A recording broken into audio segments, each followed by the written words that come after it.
There's really quite a few pieces in what Swamiji has written for us today. So we'll just sort of start somewhere.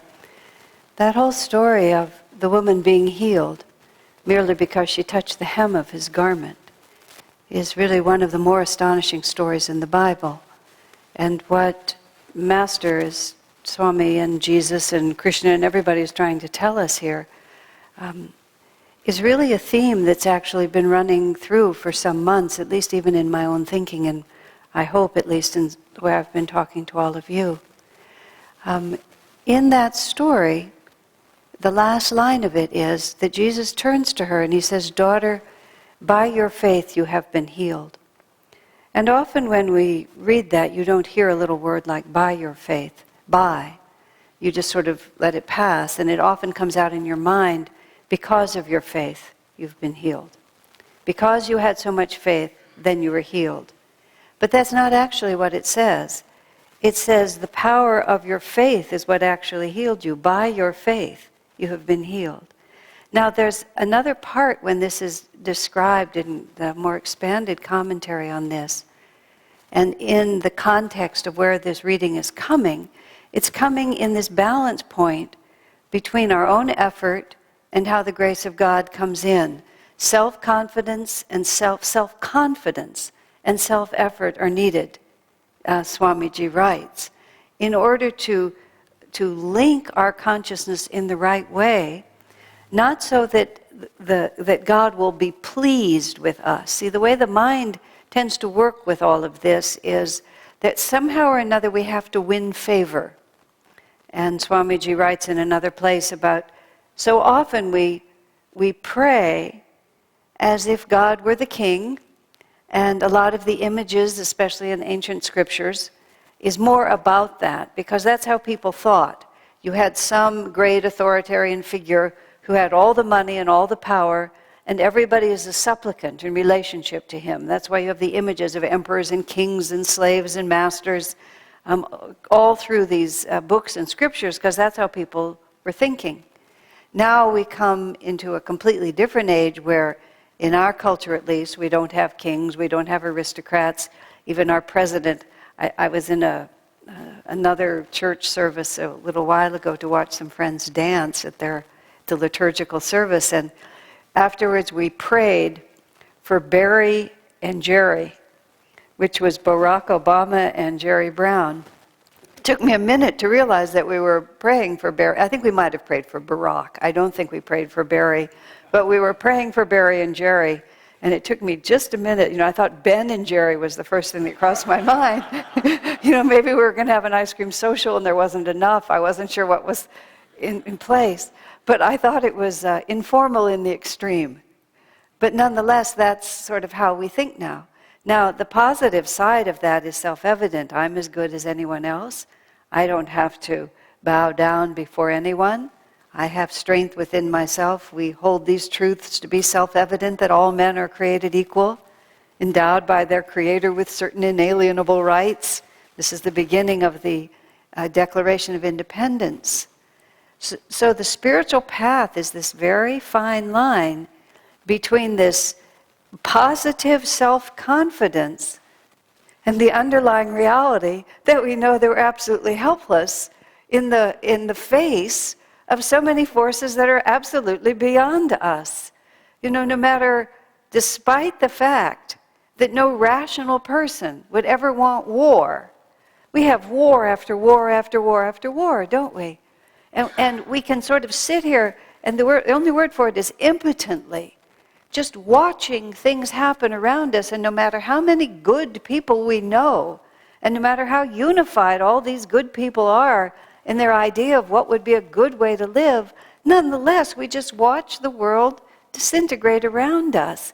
Every so often, even Hollywood will make like a happy, uplifted movie, and millions of people will go see it. And then after that, you see 100,000 other just scummy, horrible, down-pulling movies, and you wonder why someone doesn't notice. That we like to be uplifted, we like positive things. But there's other forces that are happening, other karmic trends that are not only individual, but also universal and national, and in all these different forces that happen in the world. And one little ego thought, no matter how confident we are, can't necessarily stand against that divine flow. And as I've been tracing out over several weeks, there comes a point where we really understand that we have to link our little reality to a greater reality if we're going to have anything of what we really desire. It's a very poignant realization and a difficult transition, and that's what we're all living through, where we, on one hand, are impelled to do many things in this world because of all the unfinished karma that we have, and on the other hand, another part of us thinks, if I could only be centered in God, then none of this would be required. Now, coming back to this, by your faith you are healed. What we're looking for here, and what this woman spontaneously and intuitively expressed, is the perfect relationship with God and Guru. There were people crowding around him. The scripture reading says about Jesus in that scene, the crowd pressed so that he was nearly suffocated.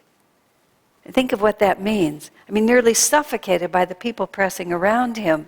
And yet one woman approached him with a vibration that was so completely different that even though she didn't speak to him, she didn't even touch his body, she touched the edge of his robe, but nonetheless, the magnetic link between them was that the magnetism of her devotion drew through Jesus this energy. Because you have to also understand that Jesus himself is not going around saying, I like this one, I think I'll heal you. I don't like that one, I think I won't heal you. This one looks good, maybe I'll sort of can take it under advisement and then come back later. We imagine that the masters move with a kind of egoic logic, because that's how we function.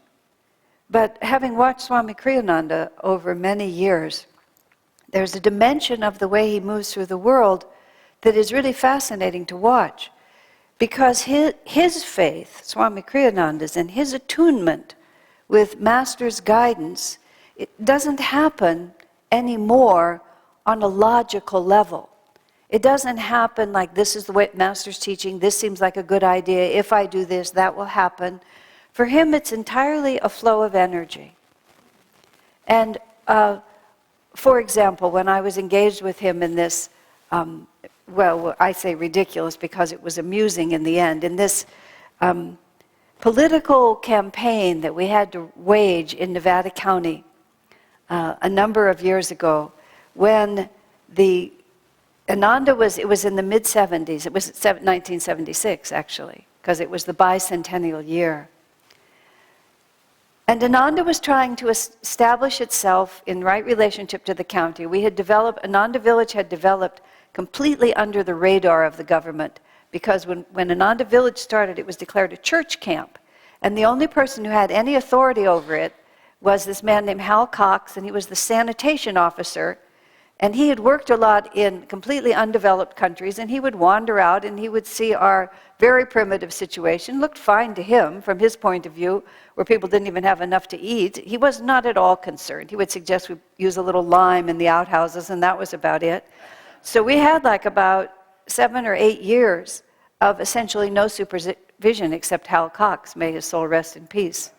And we would never have been able to develop if the government had gotten a hold of us from the start. But after about 8 years, all of a sudden, we got a new piece of land, and we needed to integrate that into our land. We went to the county, and they said they've been thinking about us for a long time, and maybe you're long since past the level of a church camp. So we were just, go in, and we start talking to this woman. Her name was Sharon Boyven, and she was in charge. And we just honestly tell her everything that we're doing. Swami Kriyananda and Jyotish, I was there, maybe a couple of others.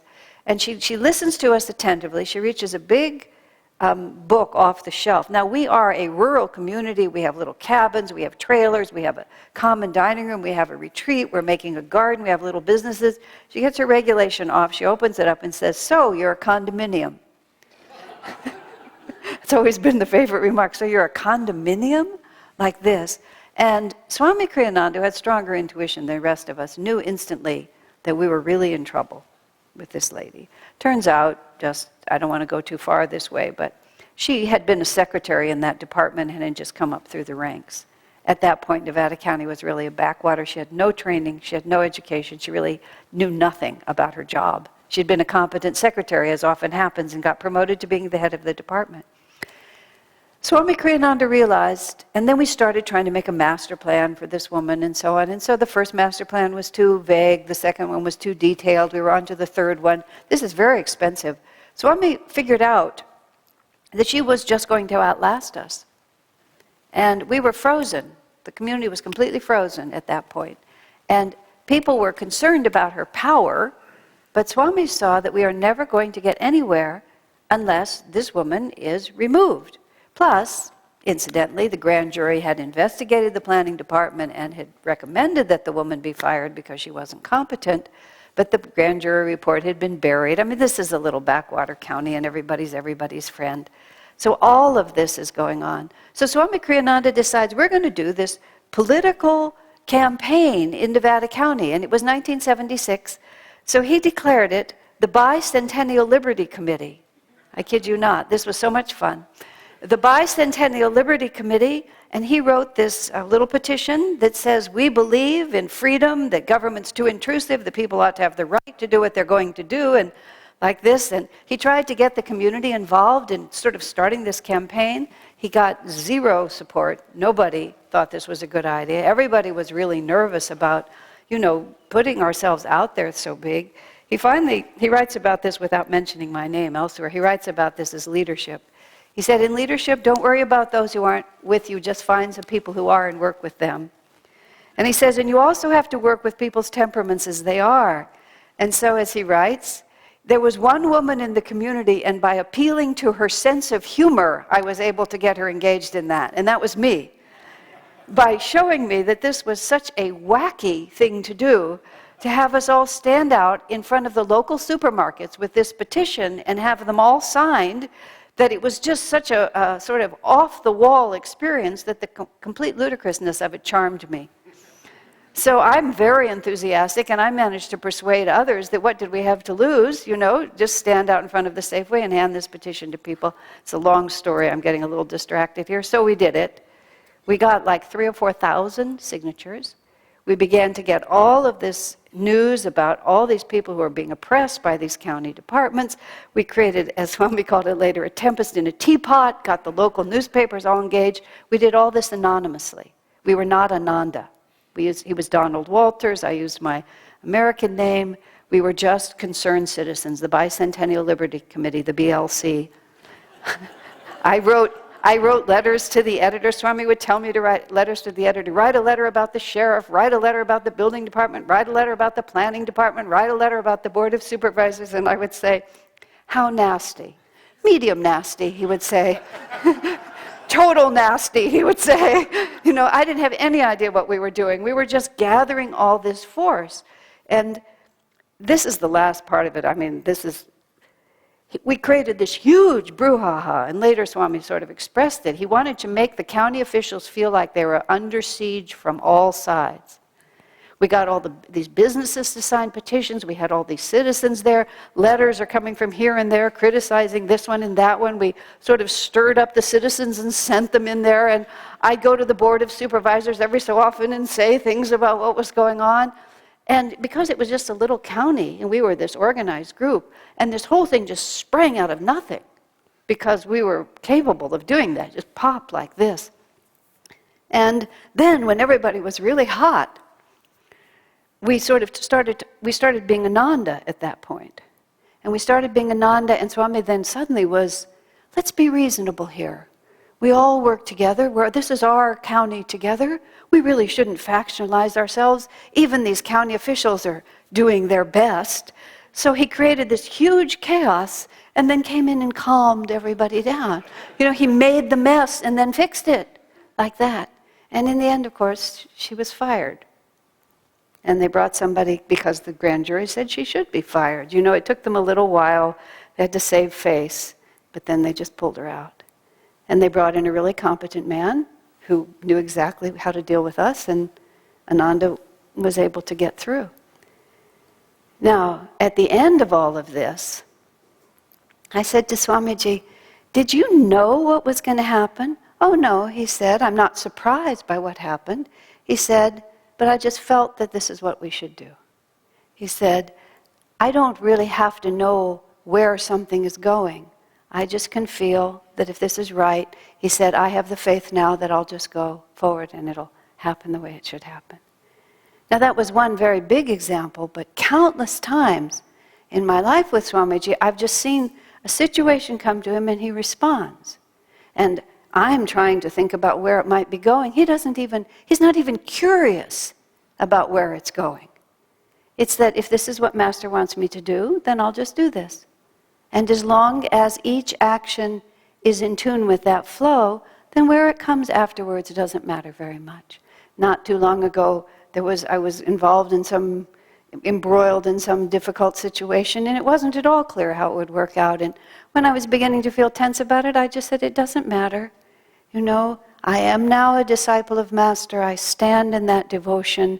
No matter what happens around us, we stand in that devotion, and when all the dust settles, we'll still be standing in that devotion." Now, what happens sometimes in our relationship to God and Gurus is that we make the relationship too one-sided, is what I was wanting to say here. When I was talking about the way Swami is working with Master, what he's working with at that time is he's working with a unity of consciousness that is not Swami trying to get favors from Master or the sense from Swamiji that he's just being used by Master, but this is an integration of our consciousness. Now, if you think in terms of friends that you have, good friends that you have, you don't really think of your friend in terms of, "Oh, I'll go see them because they'll give me this. They'll take me out to dinner. They'll take me out to a movie." We'll just be together.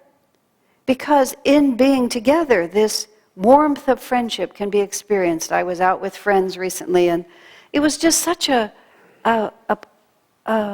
nurturing experience all the way around, to just be where nobody was trying to really get anything from anyone, but there was just this harmony of spirit that allowed us just to come together. And we came together just for friends, just for casual reasons, for no reason at all, except that the love of our hearts drew us together. And finding ourselves in that environment is uplifting. Now, human life is really just an imitation of the divine relationship.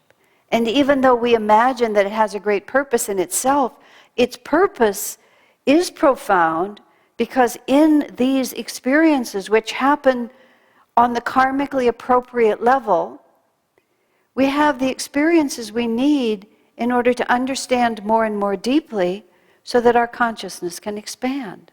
We understand the joy of selfless loving. We understand the joy of loving itself. We understand mutuality of friendship.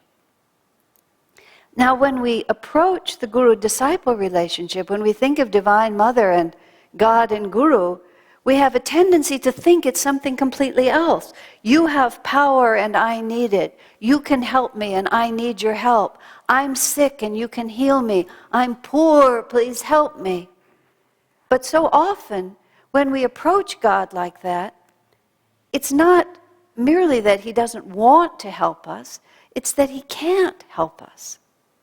Because in all that self-concern, there's no magnetic link, no real magnetic link, you see?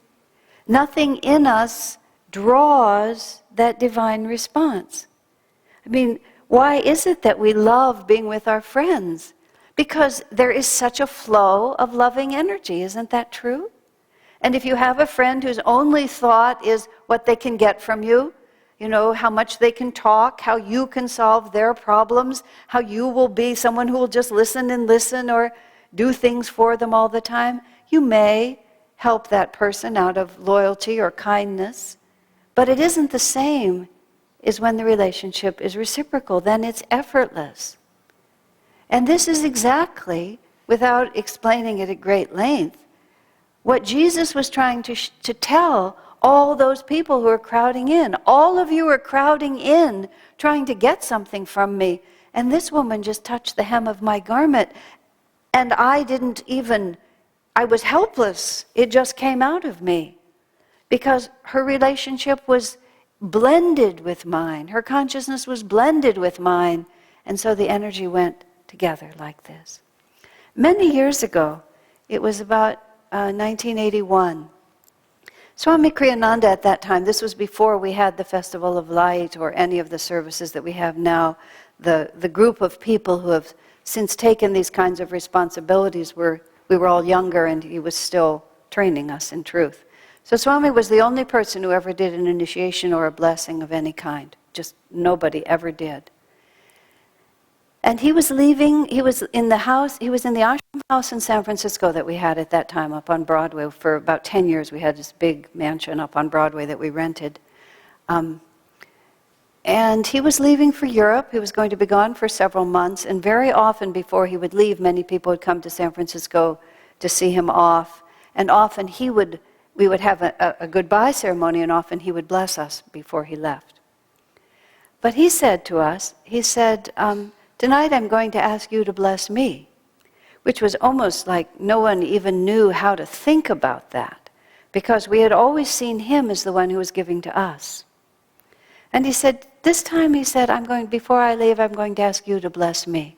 And he just sat in a chair, and he had each one of us come up to him, and we actually had to touch him at the point between the eyebrows and bless him. It was an amazing evening. First of all, because even the very idea that we could have anything to give to him, for many people in itself made people very tense and very self-conscious. People became afraid of the fact, if I touch him on the forehead, he's going to know all about me and he's not going to like what he sees. And quite seriously, if I am that close to him, he'll judge me. And especially if I'm in that intimate a contact on a spiritual level, he'll know. Or this just sense of unworthiness or shyness or who am I? Well, of course, gradually over the course of the ceremony that we were following there, people fell into the flow. It was, and really in the history of Ananda, it was one of the most inspiring nights we ever had. Because so many of what we thought were sort of our humility or our right respectful attitude was not that at all. It was just a self-conscious barrier to the capacity to have energy flow. And Swami Kriyananda is a good teacher, a good example and a good teacher for us in this respect, because as a direct disciple of Master, as the founder of our community, and just simply given the strength of his aura, he's a natural person, he's a natural example of what would make us feel diminished if we were inclined to think that way. A few years ago, when he was living in India, he became ill and they decided they had to take his gallbladder out. And in the course of doing the tests to find out about the gallbladder, Swami said later, he said he had a feeling there was something quite different wrong. They discovered that he had a small cancerous tumor growing, I guess, in his stomach. And that came up very suddenly. So everyone knew he was going to have the gallbladder operation, but then the word began to trickle back in a very narrow communication that in fact he had cancer and that they were going to have a cancer operation. And it was very interesting because different people around the world sort of divided into different camps of those who were in the first circle of communication. We shouldn't really tell anyone. We don't want their negative thoughts. People will get very frightened and we really shouldn't do this. And we have to respect Swami's privacy, and so we can't talk about this. I felt very awkward because we were talking about a gallbladder operation and I knew it was a cancer operation, and I felt a little bit out of integrity even in my conversations with people. But before any of that could get any strength, Swami just cut through it and said, tell everyone, I want everyone to know. And that was a great relief. So we told everyone, and we wanted everyone to know. This was very scary because, cancer is a very serious ailment.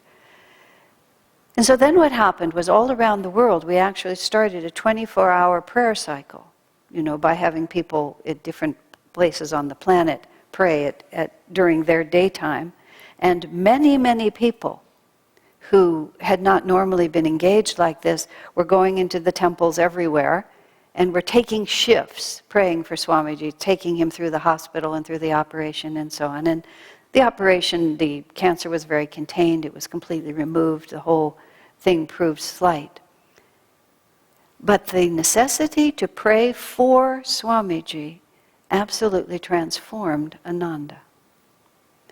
Because what happened was, all of a sudden, this one who had given so much to us, whom we lived in this sort of awesome relationship, all of a sudden we were behaving as friends. Oh, he's given to us, now he needs us. And so first was the thought that it's not just a question of what God gives to me, and I'm not saying the Swami as God, but it's not just a question of what the divine gives to me. It's also what I can give back. And not just give back, and although it is not a small thing to give your money and your service, in fact, I'm just going to count it all together. It's not just what God gives to me, but it's what I give back. And what happened also is that when people tried to contact Swami Kriyananda in meditation and then direct energy toward him, now when we pray for someone, we have to get in tune with their consciousness. Because you're visualizing the person in front of you and you're feeling their consciousness and you're giving your energy into that.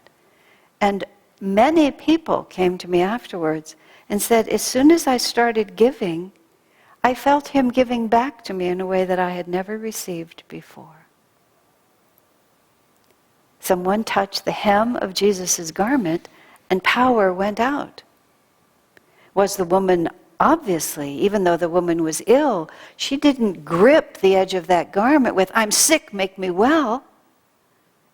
Self-evidently, even though it's not explained, she must have touched the edge of that garment with reverent appreciation for everything that he is. And by that reverent appreciation, she was healed. You see? Not because of it. It wasn't a reward for being a good girl. She was healed because in giving, in offering herself into his consciousness, then the consciousnesses could come together.